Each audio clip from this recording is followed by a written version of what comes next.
It was 1953. A top U.S. Air Force pilot, Lieutenant Felix Moncla, was ordered to intercept a massive, unknown object over Lake Superior. His mission was simple: identify the target he radioed that he was closing in. Be intercepted. Sir, it's accelerating. Just seconds later, both radar signals, Moncla's jet, and the object he was chasing merged into one single point. Then they both blinked out. Forever. One detail doesn't add up, and it changes everything. We are talking about the Kinross Incident, a documented case of aerial pursuit that ended with a military jet and its pilot vanishing into thin air. It is not an urban legend. This disappearance is certified by the U.S. and Canadian Air Forces. Explained aviation mysteries in North American history. Was this a catastrophic malfunction? A secret Soviet attack? Or something so impossible, the military immediately classified the file? The night of November 23, 1953.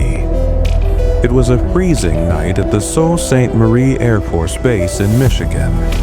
Routine, until the radar operators noticed something extraordinary. A massive radar return was moving rapidly over Lake Superior. The signal was unlike any known aircraft. It was tracked at high altitude. Moving with impossible speed command immediately sounded the alarm. They couldn't ignore the possibility of a foreign threat. The pilot tasked with interception was Lieutenant Felix Moncla. He was airborne in an F-89C Scorpion, a cutting-edge interceptor jet. His mission: get visual confirmation on the intruder. He was alone, with the entire airbase watching his progress on the screen. Moncla was guided toward the target by flight controller Robert Wilson. For several tense minutes, the two distinct radar blips, the F-89 and the unidentified object, slowly closed the distance. The atmosphere in the control room was thick with anticipation, and here's where everything gets strange. Wilson watched as Moncla's F-89 achieved a perfect intercept position. Directly beneath the massive, slow-moving blip, Moncla radioed back. But his transmission was garbled, suggesting some kind of extreme turbulence or technical failure. Then, on the screen, the 2 points of light converged. They didn't pass each other. They didn't move away. They simply merged into a single, combined radar return. It was a massive object, now containing the Scorpion. Flight controller. Wilson watched, stunned, for only a few more seconds. The single merged blip held its position for an agonizing moment. Then, in a final chilling act, it vanished entirely from the radar screen. Both targets, the F-89 and the unknown object, were gone. Wilson immediately tried to contact Lieutenant Moncla. Nothing. Only the sound of static search and rescue was launched immediately. What followed would confuse the world for decades. The search operation was one of the largest undertaken in the region. The area of disappearance was massive, but the initial search grid was precise. The point of merging over the lake, investigators scoured the icy waters of Lake Superior and the rugged shoreline. They looked for oil slicks. They looked for debris. They looked for the smallest scrap of wreckage, a helmet, a seat cushion, anything that proved an F-89C Scorpion had crashed there. They found nothing. The official conclusion delivered by the U.S. Air Force was almost insulting in its simplicity. The F-89 crashed, and the investigation was hampered by the deep waters of Lake Superior. The case was quietly closed. But the final military report contained one fatal flaw that keeps this mystery alive. It casually dismissed the unknown object as simply a Canadian Air Force plane that had strayed off course. That's the detail that doesn't add up. Why would the radar operator, trained to identify every known air signature, mistake a friendly, known aircraft for an unknown, massive object. And if it was a friendly aircraft, why did the two blips merge and then simultaneously vanish? The true disappearance was not just the plane and the pilot, but the undeniable, documented proof of something impossible. The absence of a definitive answer allows for three main theories, each more unnerving than the last. The military's official explanation was that Lieutenant Moncla suffered from vertigo and crashed into the lake. They later changed the story, claiming the unknown radar signal was a Canadian RCF aircraft.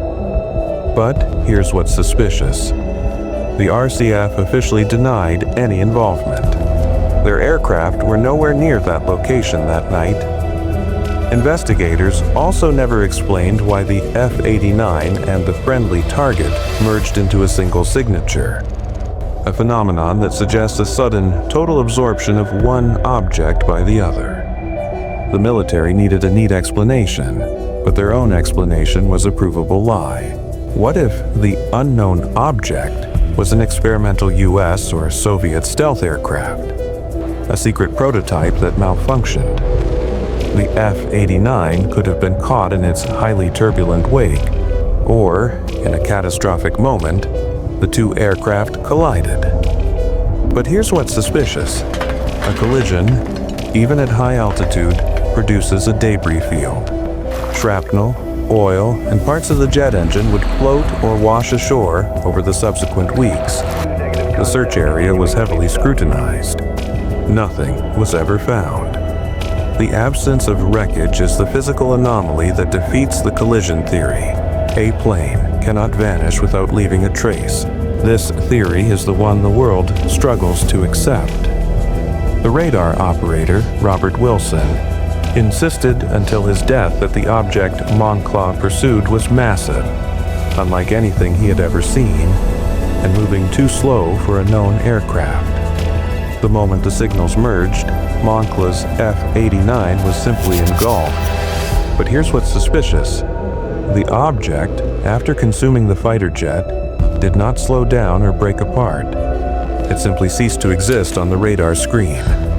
Did it accelerate into a velocity the equipment couldn't track? Or did it perform a maneuver that defies physics, leaving our plane, our pilot, and our understanding of reality behind? Lieutenant Felix Moncla left his base with a single instruction: identify the target. He never returned. Decades later, people still claim to spot strange debris on the shores of Lake Superior. Pieces of metal that do not match any known US or Canadian aircraft rumors persist of a strange, circular impression found in the ice years after the incident. A scar too perfect to be natural. We have the records. We have the radar logs. We have the military's shifting, unsatisfactory conclusions. The official story is a contradiction. The logical theories fail the test of physical evidence. So, we are left with the chilling final image: a lone American pilot, locked onto an impossible target. The signals touch, they become one. Then, nothing. What did Lieutenant Moncla see in those final seconds? And when the two radar signals merged into a single point, was it a crash? Or was it an impossible departure?